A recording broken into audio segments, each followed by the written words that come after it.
we were, in the period leading up to January 6th, tracking a large amount of information about large numbers of people coming to participate in protests and about the potential for violence.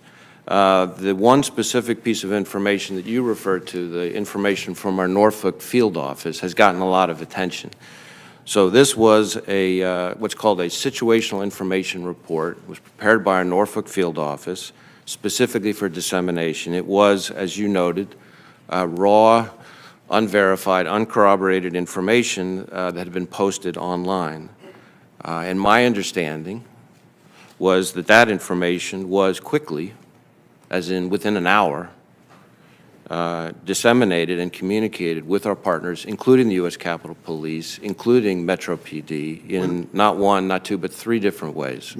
Can you be more specific on time? 3 different ways. So first, there was an email, as you said, to our Joint Terrorism Task Force, which includes, the Joint Terrorism Task Force includes task force officers specifically selected by their chiefs who participate on the Joint Terrorism Task Forces for the very reason to be that chief's, that department's eyes and ears so that they get the information real time, their departments do. So that's the first piece.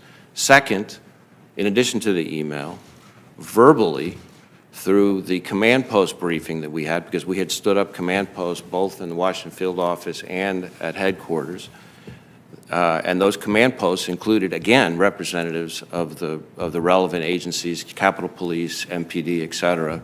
Verbally, the same information was walked through again. And third, in addition to the email, in addition to the verbal briefing at the command post, the information was posted on what we call LEAP, which is a law enforcement portal, which is made available to law enforcement, not just here in the National Capital Region, but all around the country. The FBI's Norfolk field office issued a threat report on January 5th that detailed specific calls for violence online in connection with January 6th, including that protesters, quote, be ready to fight, end quote, and quote, go there ready for war, end quote. I guess I'll start with you, Mr. Sun. When a critical intelligence report is received by the Capitol Police from an intelligence community source like the FBI, who usually would receive it? And I guess I'll start with, did you receive this report? Thank you very much for the question, ma'am. I actually, just in the last 24 hours, was informed by the department that they actually had received that report. It was received by what we call one of our sworn members that's assigned to the Joint Terrorism Task Force, which is a task force with the FBI. They received it the evening of the 5th, reviewed it, and then forwarded it over to an official at the intelligence division over at U.S. Capitol Police Headquarters. And so you hadn't seen it yourself? No, ma'am. It did not go any further than that. Okay. And then was it sent to the House and Senate Sergeant-at-Arms? I don't believe it went any farther than from the over to the sergeant at the intelligence division. Okay. And Mr. Irving, Mr. Stanger, did you get that report? No. Okay. Mr. Irving?